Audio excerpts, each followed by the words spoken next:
এই চ্যানেলে সম্প্রচারিত সকল খবরই সচেতনতামূলক এবং শিক্ষণীয়, কোনো কিছুই প্রভাবিত নয়।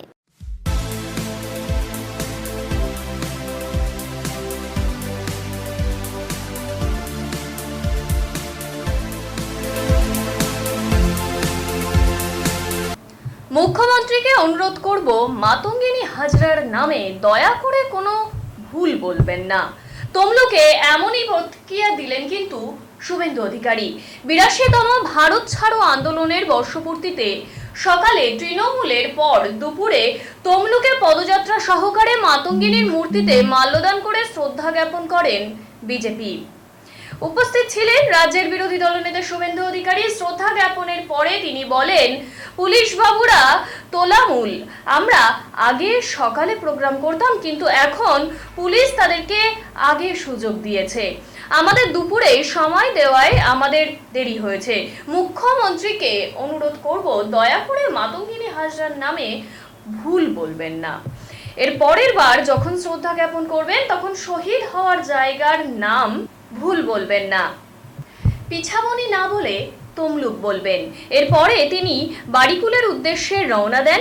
এখানেও থেমে থাকেননি। অভিযোগ করেন, রীতিমতো হাইকোর্ট করে বাড়িকুল মিছিলের সম্মতি আদায় করতে হয়েছে তাদের। তিনি আরো কি বললেন শুনে নিন। মাতঙ্গিনী হাজরা শহীদ হয়েছিলেন।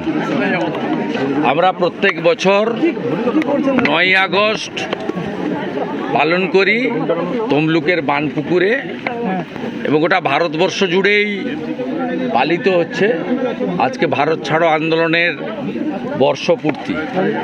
এবং এক্ষেত্রে অবিভক্ত মেদিনীপুর জেলার সবচেয়ে গুরুত্বপূর্ণ ভূমিকা ছিল।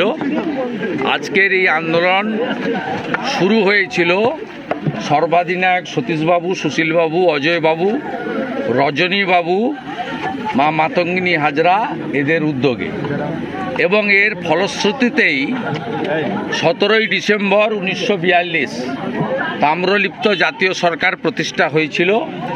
যে সরকার 22 মাস 17 দিন ধরে সমান্তরাল সরকার হিসেবে কাজ করেছে, এবং যে সরকারকে ব্রিটিশ অর্থশক্তি, পেশিশক্তি, রাজশক্তি দিয়ে দমাতে পারেনি, যে সরকার গান্ধীজির আহ্বানে আত্মসমর্পণ করে সরকারকে অবলুপ্তি ঘটিয়েছিল 1944 সালে।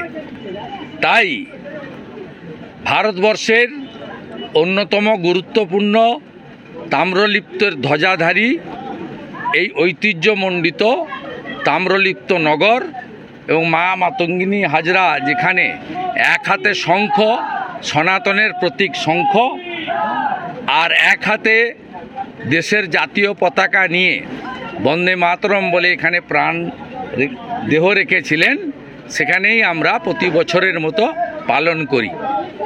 এখানে এইসব কাজেও পুলিশের বাধাদান হয়। আমরা বিগত দিনে সকালেই করতাম, কিন্তু পুলিশ বাবুরা তোলামূল তাদেরকে আগে সুযোগ দিয়েছেন, আমাদেরকে একটার সময় করতে বলেছেন। তাই আমাদের দেরি হয়েছে, এখানে এসে আমরা কর্মসূচি পালন করলাম। আর মাননীয় মুখ্যমন্ত্রীকে বলবো, আপনি দয়া করে মাতঙ্গিনী হাজরার শহীদের জায়গার নাম ভুল বলবেন না। আপনি পিছাবনি বলেন, আপনি যথেষ্ট সম্মানীয় একটা প্রশাসনিক কর্ত্রী আমাদের রাজ্যের, শুনতে খুব খারাপ লাগে। আপনি দয়া করে এর পরে মা মাতঙ্গিনী হাজরাকে শ্রদ্ধা জ্ঞাপনের সময় নয় আপনি তার শহীদের জায়গাটা বলবেন না, যদি মনে না থাকে, আর যদি মনে থাকে সেটা যেন তমলুক এবং বানপুকুর এইটা উচ্চারিত হয়, পিছাবনি নয়।